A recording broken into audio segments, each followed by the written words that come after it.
Hi students, welcome to NMK Telugu online classes. ఈ వీడియోలో 5వ తారీఖుకి సంబంధించి జులై నెల 5వ తారీఖుకి సంబంధించినటువంటి కరెంట్ అఫైర్స్ అయితే డిస్కస్ చేద్దాం. ఆల్రెడీ 4వ తారీఖుకి సంబంధించినటువంటి కరెంట్ అఫైర్స్ 1 అవర్ ముందే పోస్ట్ చేశాను, ఒకసారి అదైతే చూడండి. ఓకే, దీంట్లో 5వ తారీఖుకి సంబంధించినటువంటి కరెంట్ అఫైర్స్ డిస్కస్ చేద్దాం. ఆల్మోస్ట్ మొత్తం మనకి 22 కరెంట్ అఫైర్స్ ఉన్నాయన్నమాట. ఎన్ని ఉన్నాయంటే 22 ఉన్నాయన్నమాట. ఓకే, ఫస్ట్ బిట్ చూడండి. ఇంటర్నేషనల్ మెకానికల్ పెన్సిల్ డే అంటారు. అదవుతుందా? ఇంటర్నేషనల్ మెకానికల్ పెన్సిల్ డే అంటారు.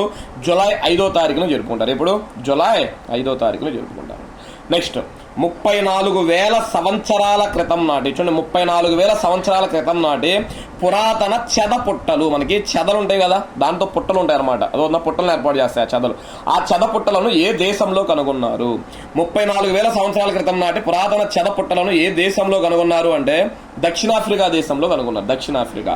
ఇప్పటి వరకు నమోదైన వాటిలో ఇవే పురాతనమైనవి. ఇప్పటి వరకు ప్రపంచంలో చాలా చెద పుట్టలను కనుగొన్నారు, కానీ ఇదే అత్యంత పురాతనమైనదిగా చెప్తున్నారు.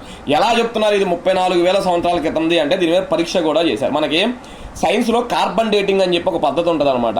ఆ కార్బన్ డేటింగ్ ప్రకారం, ఆ పద్ధతి ప్రకారం సుమారు ఆ వస్తువు, ఆ శిలాజాలం, ఆ కట్టడం ఎన్ని సంవత్సరాల క్రితంది అనేది అంచనా వేయవచ్చు అనమాట. ఎగ్జాక్ట్గా చెప్పలేం, కానీ ఖచ్చితంగా అంచనా అయితే వేయవచ్చు. ఆ అంచనా ప్రకారం ఇది ఎన్ని సంవత్సరాలంట? 34,000 సంవత్సరాల క్రితం అంట. ఓకే, నెక్స్ట్ దాని తర్వాత వచ్చేటప్పటికి 3 పంజాబ్ హర్యానా హైకోర్టు ప్రధాన న్యాయమూర్తిగా ఎవరు నియమితులేరు? చూడండి, పంజాబ్కి హర్యానాకి కలిపి ఒకటే హైకోర్టు ఉంటుంది, చండీగఢ్లో ఉంటుంది. అదొన్నా ఎక్కడ ఉంటుంది? చండీగఢ్. పంజాబ్కి హర్యానాకి ఒకటే హైకోర్టు చండీగఢ్లో ఉందన్నమాట. ఈ హైకోర్టు ప్రధాన న్యాయమూర్తిగా ఎవరు నియమితులయ్యారు అంటే ఆయన పేరు జస్టిస్ షీల్ నాగు అంటారు. జస్టిస్ షీల్ నాగు. ఈయన మధ్యప్రదేశ్ హైకోర్టు తాత్కాలిక ప్రధాన న్యాయమూర్తిగా పనిచేశారు. చూడండి, మొన్నటి వరకు ఈయన మధ్యప్రదేశ్ హైకోర్టుకు తాత్కాలిక ప్రధాన న్యాయమూర్తిగా అయితే పనిచేశారు. నెక్స్ట్ దాని తర్వాత 4 ప్రతిష్టాత్మక విశ్వంభర. చూడండి, ప్రతిష్టాత్మక విశ్వంభర డిసి నారాయణ రెడ్డి జాతీయ సాహిత్య పురస్కారానికి ఎవరు ఎంపికయ్యారు? అదోనా పూర్తిగా చూడండి. ప్రతిష్టాత్మక విశ్వంభర డిసి నారాయణ రెడ్డి జాతీయ సాహిత్య పురస్కారానికి ఎవరు ఎంపికయ్యారు అంటే ఆమె పేరు శివశంకరి అంటారు. ఏం పేరు? శివశంకరి. ఏ అవార్డు వచ్చింది? సింపుల్ గా విశ్వంభర అవార్డు వచ్చింది. నారాయణ రెడ్డి పేరు మీద ఇస్తారన్నమాట. 2024కు గాను సుప్రసిద్ధ తమిళ రచయిత్రి, ఇది గుర్తుపెట్టుకోండి, తమిళ రచయిత్రి సరస్వతి సమాన్ పురస్కార గ్రహీత శివశంకరి ఎంపికయ్యారు. ఆమె గతంలో సరస్వతి సమాన్ పురస్కారం కూడా వచ్చిందంట. అది ఆమెకి ఏడాది ఏ అవార్డు వచ్చిందంటే విశ్వంభర డిసి నారాయణ రెడ్డి జాతీయ సాహిత్య పురస్కారం అయితే వచ్చింది, గుర్తుపెట్టుకోండి. నెక్స్ట్ దాని తర్వాత భారతదేశంలో స్మార్ట్ సిటీస్ మిషన్ ను ఎప్పటి వరకు పొడిగించారు?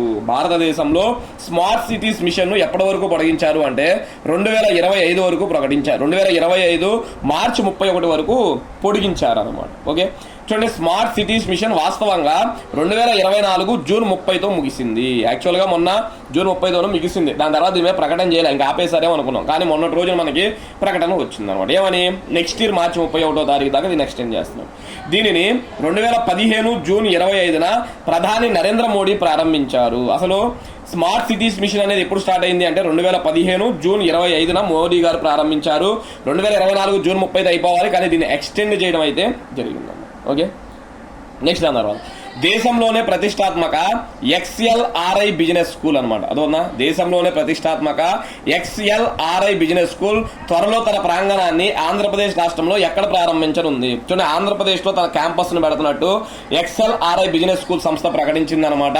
ఎక్కడ? ఆంధ్రప్రదేశ్లో అంటే అమరావతి. ఆంధ్రప్రదేశ్ యొక్క రాజధాని ఏది అంటే అమరావతి. అమరావతిలో అయితే చూడండి, జంషెడ్పూర్ ప్రధాన కేంద్రంగా నడిచే XLRI ఇది ఒక బిజినెస్ స్కూల్ పేరు అన్నమాట. భారత్లో ప్రముఖ బిజినెస్ స్కూళ్లలో ఒకటి.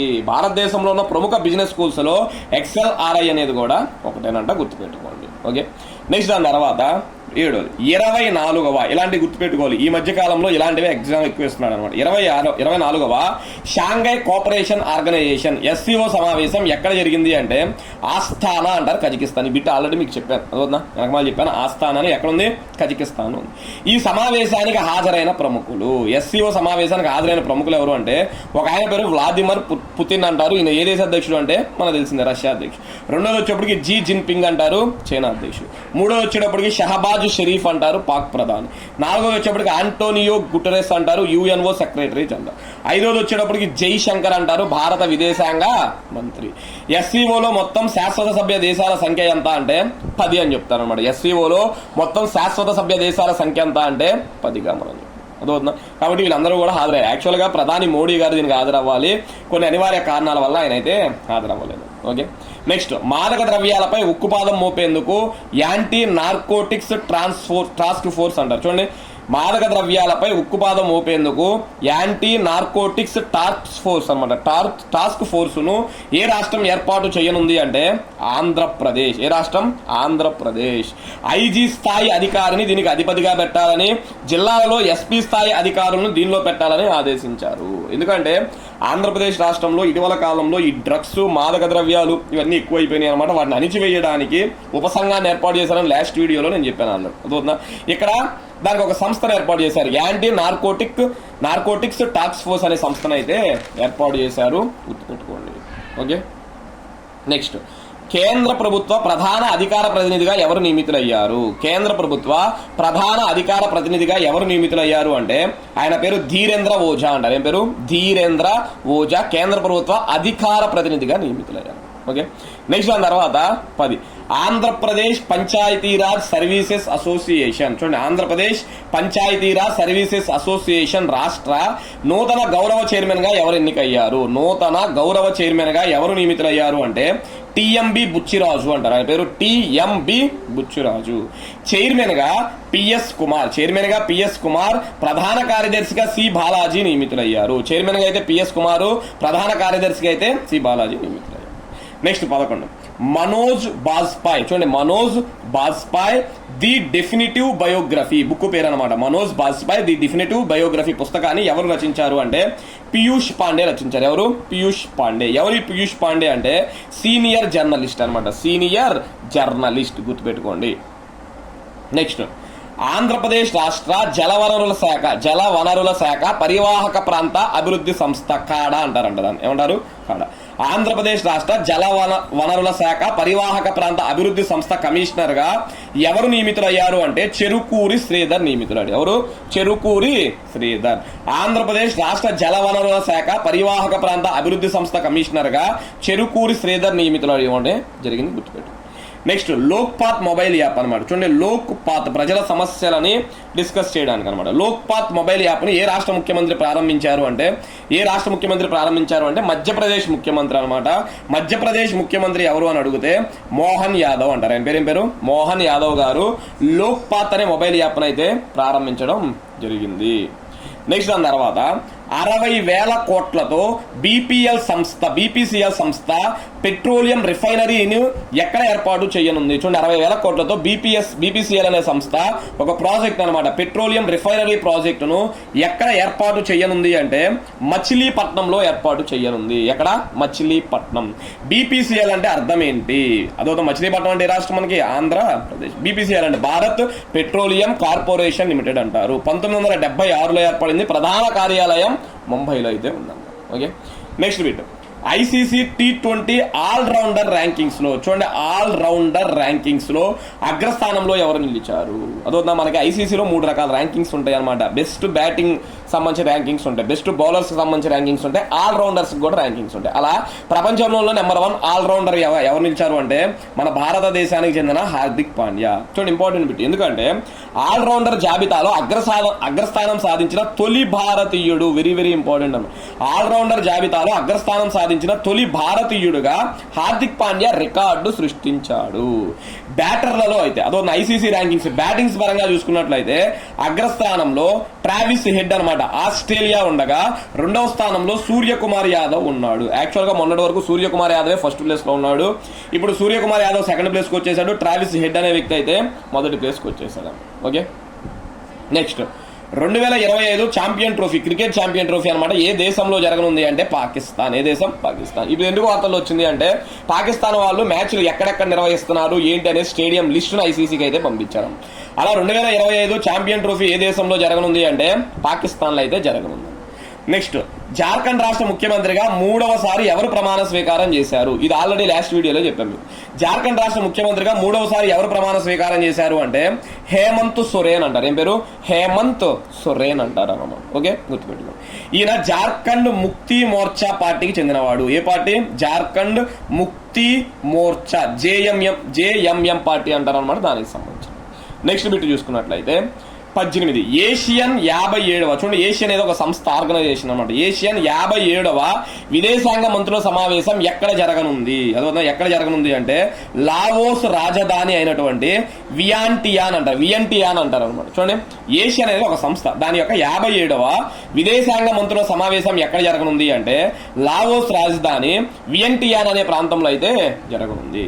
అసలు ఏషియన్ అంటే అర్థం ఏంటి? ఏషియన్ అంటే తెలుగులో ఆగ్నేయ ఆసియా దేశాల కూటమి అంటారు. తెలుగులో అయితే ఆగ్నేయ ఆసియా దేశాల కూటమి అంటారు. ఇంగ్లీష్ లో అయితే association of south east nations అంటారు. చూడండి association of south east Asian nations అంటారు. ఏషియన్ కంట్రీలో సౌత్ ఈస్ట్ దేశాలు అనమాట. అదొక సౌత్ ఈస్ట్ ని తెలుగులో ఆగ్నేయం అంటారు. ఈ ఏషియన్ అనే సంస్థ ఎప్పుడు ఏర్పాటైంది అంటే 1967 ఆగస్టు 8న ఏర్పాటైంది. ఈ ఏషియన్ సంస్థ యొక్క ప్రధాన కార్యాలయం ఎక్కడుంది అంటే జకర్తాలో ఉంది. ఎక్కడ? జకర్తా. మరి జకర్తా అంటే ఏ దేశము అంటే ఇండోనేషియా. ఏ దేశం? ఇండోనేషియా. చాలా ఇంపార్టెంట్. నెక్స్ట్ ప్యారిస్ ఒలింపిక్స్ కు ఆంధ్రప్రదేశ్ కు చెందిన ఎవరెవరు పాల్గొననున్నారు? ప్యారిస్ ఒలింపిక్స్ లో ఆంధ్రప్రదేశ్ కు చెందిన ఎవరెవరు పాల్గొననున్నారు అంటే ఒక ఆమె పేరు దండి జ్యోతికాశ్రీ అంటారు. దండి జ్యోతికాశ్రీ. రన్నింగ్ అనమాట. 4x400 మీటర్లు రిలే అనమాట. 4x400 మీటర్ల రిలే అని ఒక ఈవెంట్ అనమాట. దానికి సంబంధించి అదేవిధంగా సెకండ్ పర్సన్ వచ్చేటప్పటికి జ్యోతి ఎర్రాజీ అంటారు. రన్నింగ్ అనమాట. 100 మీటర్స్ హర్డిల్స్ అనమాట. అదొక 100 మీటర్స్ హర్డిల్స్ అనేది కూడా ఒక ఈవెంట్ అనమాట.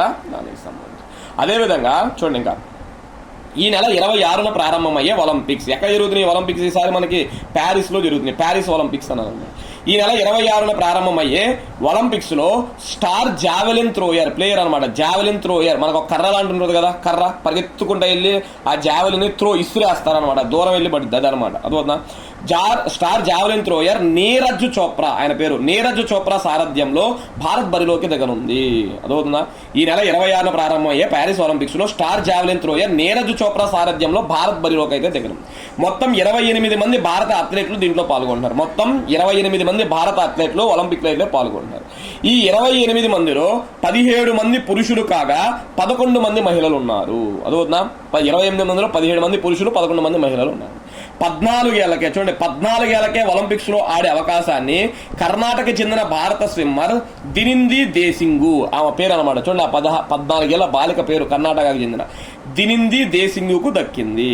14 ఏళ్లకే ఒలింపిక్స్ లో ఆడే అవకాశాన్ని కర్ణాటకకు చెందిన భారత స్విమ్మర్ దినింది దేశింగుకు అయితే దక్కింది. చాలా చిన్న వయసులో ఒలింపిక్స్కి వెళ్ళి ఆడుతుంది. 14 ఏళ్ళు అంటే గుర్తుపెట్టుకో. ఓకే, నెక్స్ట్ దాని తర్వాత వచ్చేటప్పటికి 2023-24 ఆర్థిక సంవత్సరంలో భారతదేశంలో ఎన్ని లక్షల కోట్ల విలువైన రక్షణ ఉత్పత్తులు, చూడండి రక్షణ ఉత్పత్తులు జరిగినట్లు ఆ రక్షణ శాఖ మంత్రి ప్రకటించారు. రక్షణ శాఖ మంత్రి ఎవరు? మనకి రాజ్నాథ్ సింగ్ గారు ప్రకటించారు. చూడండి 2023-24 ఆర్థిక సంవత్సరంలో భారతదేశంలో ఎన్ని లక్షల కోట్ల విలువైన రక్షణ ఉత్పత్తులు జరిగినట్లు రక్షణ శాఖ మంత్రి వెల్లడించారు అంటే 1.27 లక్షల కోట్లు. 1.27 లక్షల కోట్లు.